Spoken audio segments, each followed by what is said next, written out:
You know that feeling when you're walking across a frozen lake and you hear that first sharp crack? You freeze. Your heart stops. You look around and everything looks the same.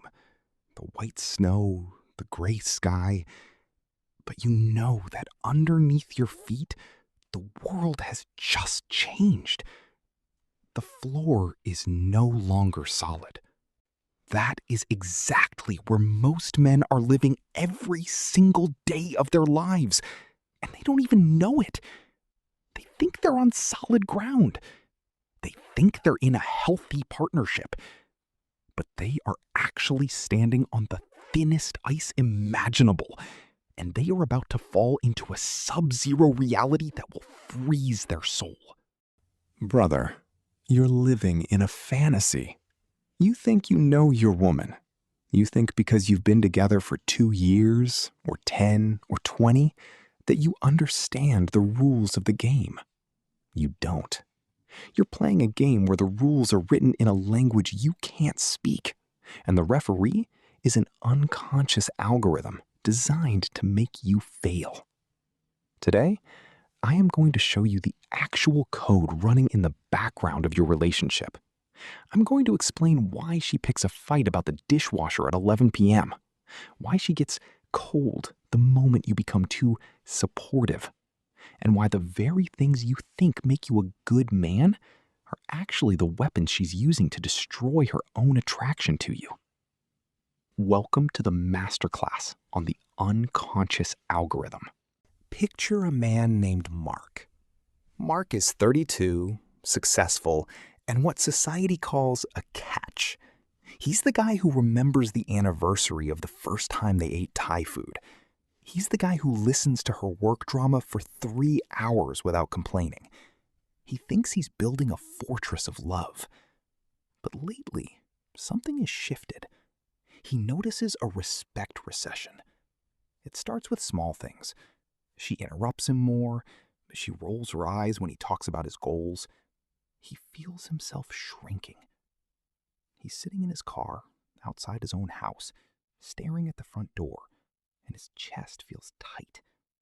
He doesn't want to go in. He's terrified of that small, disappointed exhale waiting for him on the other side. That sigh that says more than 1,000 screams ever could.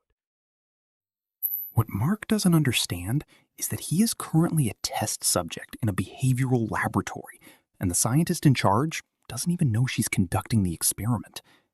This is compliance testing.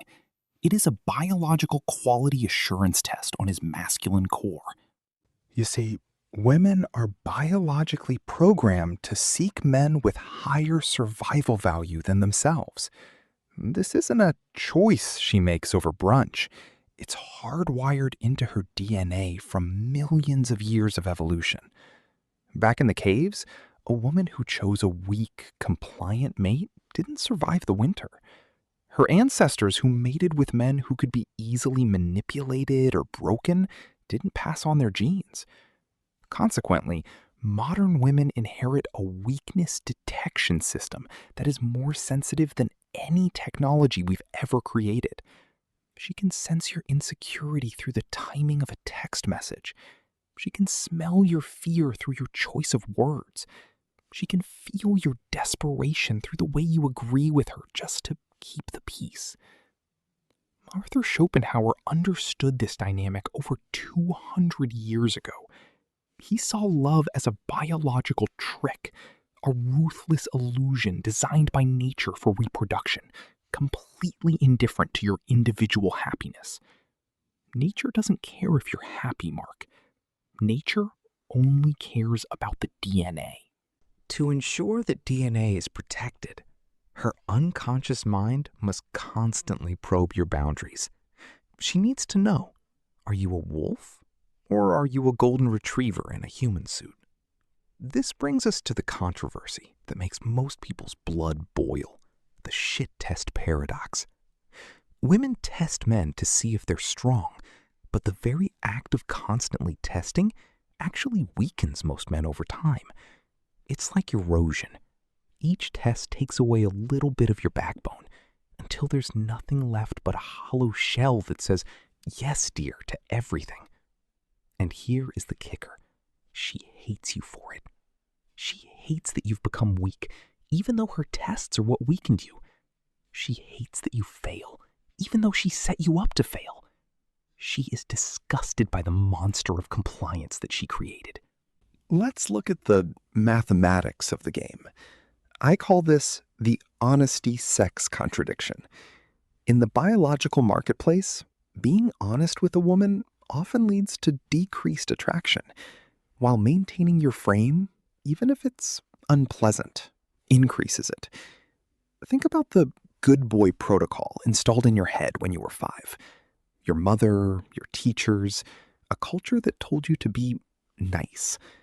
But niceness in the face of a challenge is processed by her brain chemistry as genetic inferiority.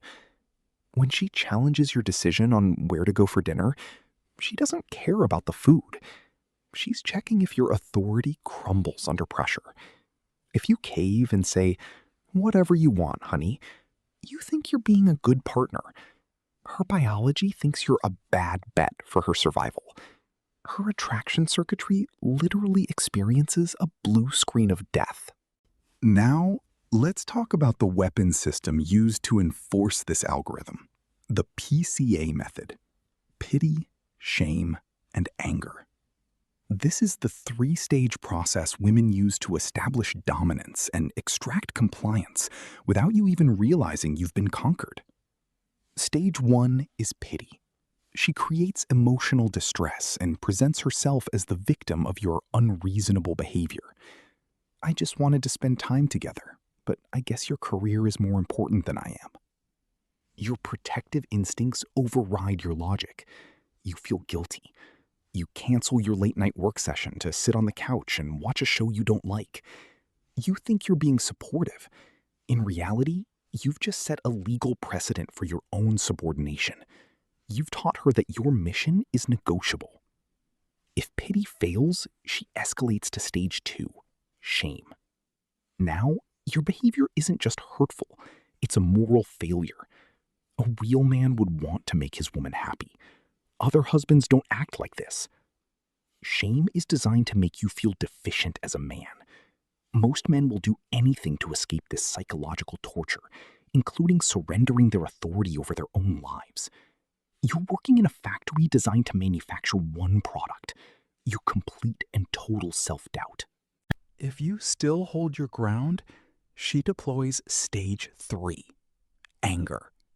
Not the explosive anger men understand, but cold, calculated female anger. The silent treatment, the withdrawal of affection, the cold shoulder. This is emotional terrorism. It makes your life so uncomfortable that compliance becomes preferable to conflict. You apologize for things you didn't even do just to have 5 minutes of peace. You've become an emotional appliance, a resource to be utilized and a container for her mental waste. I coached a guy once. Let's call him David. David was a lion in the boardroom, a savage entrepreneur who could fire underperforming staff without blinking. But the second he walked through his front door, he became a donkey. He would mentally rehearse Why does she do this? Is she evil? No. She is deception poisoned. She lives in an information desert. Because of the halo effect, men have been lying to her since she was 14. When a woman is attractive, men are logically incentivized to say absolutely anything to get access to her. Truth goes extinct in her world.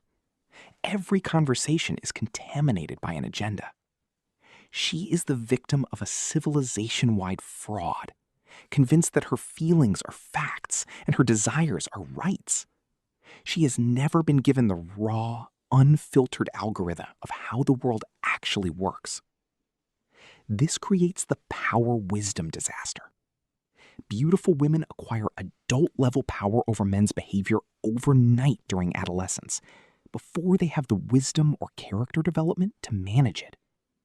They have maximum influence with minimum understanding. They can inspire intense devotion, but don't know how to maintain it. And you, by failing her compliance tests, are adding more poison to her information well. You are reinforcing her delusion that she is the The fallout of this dynamic is what I call Domestic Stockholm Syndrome. You start identifying with the goals of the system that exploits you. You defend the bars of your own cage. You tell your friends, she's just passionate, or she's had a hard life. I need to be patient. You think you're being a hero. Brother, you're a volunteer in your own destruction. You are counting the years until the kids are grown so you can escape a prison you're still paying the mortgage on. But there is a way out. And the way out is psychological sovereignty. Reality is undefeated, and it doesn't care about your feelings. To reclaim your life, you must undergo the process of individuation. You must become a whole individual whose worth is no longer dependent on her approval. You must become outcome independent. This means being the person who needs less. In any relationship, the person who needs less holds all the power. If you are willing to walk away the moment your standards are violated, you are untouchable. When a woman conducts a compliance test, she is secretly praying that you pass. Every manipulation is a plea. Please be strong enough that I don't have to be. Please see through this so I can finally respect you. When you maintain your frame, when you refuse to be managed by pity or shame, her biology finally calms down. Her body tells her, finally, a man who won't break. This isn't about being mean. It's about being real. It's about being the bad guy who tells the truth in a relationship built on lies. The red button is in front of you. Pushing it means reclaiming your backbone. It means realizing that being alone is infinitely better than being with someone who makes you feel alone. You cannot love someone into psychological health. You cannot sacrifice yourself enough to fill a void that has no bottom. The unconscious algorithm will keep running until you choose to opt out. Stop participating in your own colonization. Stop being an emotional janitor. Reclaim your core. Rebuild your reality. Trust your instincts, even when they contradict the carefully constructed image she presents to the world. The performance ends today. Either she learns to respect your sovereignty, or you find the door and don't look back. Because once you see the code, you can't unsee it. Once you understand the operating system, you can't go back to believing in the fairy tale. Remember, she doesn't fear losing you. She fears you not fearing losing her. She doesn't fear your anger. She fears your indifference. And she doesn't fear your words. She fears your truth. Use these insights wisely. Reclaim your frame. Because reality, as they say, is undefeated. Don't say you weren't warned.